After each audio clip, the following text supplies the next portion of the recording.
Good morning, Thursday morning, 17th of September. Ho, ho, ho. Still hasn't rained. This is Psalm number 1, which I'm particularly fond with, Jeremiah chapter 17.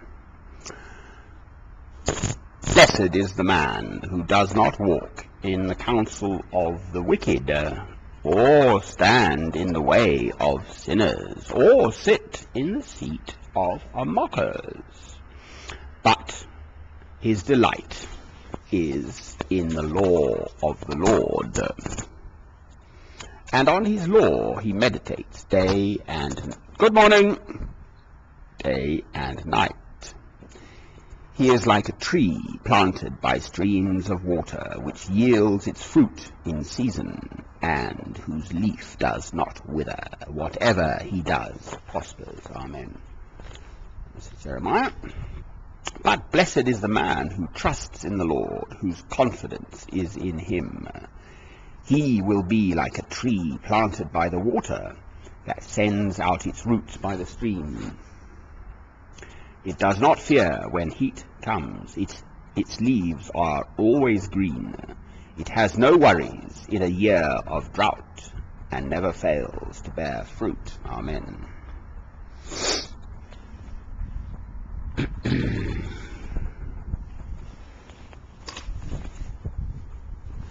A year of drought? Well, we all have our difficulties. It's part of the human condition. But the thing is not to lose one's faith.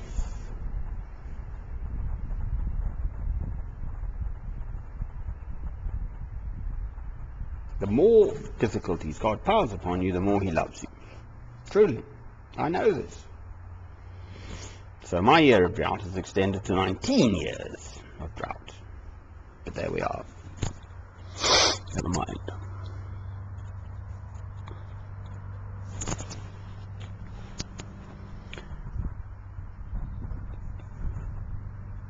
Blessed is the man, or sit in the seat of mockers. So all these youngsters mocking.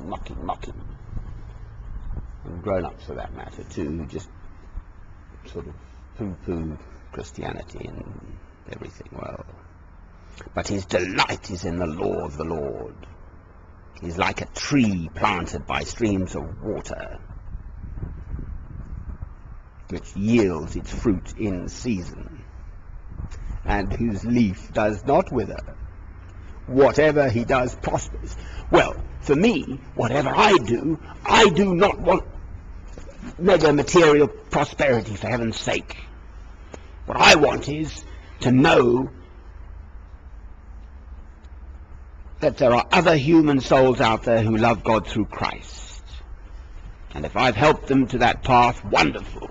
That's prosperity. Wonderful. That for me is prosperity.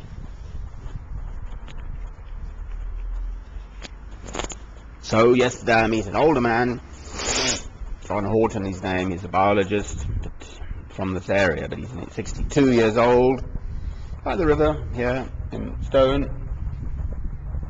He was sitting there reading a book, I thought. It turned out to be his own book, which he had several copies. He's lived in Brazil for the last 29, 30 years, by the Amazon somewhere, so he's got a house out there, can't buy back into the English property market, etc., etc. Yes, Methodist, Baptist background and so on, but he's more or less sort of moved away from that. Well, but then we had a nice conversation, and I don't ram my faith down people's throat, but he asks a question like, what do you think of other faiths? Well, indeed. So then I go off into my, spiel about Abraham, and yes, of course one must love one's neighbor, but not their faith. I am a jealous God, thou shalt have no other gods but me. So we had quite a long conversation. It's perfectly obvious and clear that I am a Christian. I'm living in faith, and that's the point. So he's an older guy at a bit of a crossroads, and hopefully that might help him. See? He came to me. I didn't go, and he was sitting quietly. I was sitting quietly. I love you, my Lord, with all my heart, soul, mind, and strength.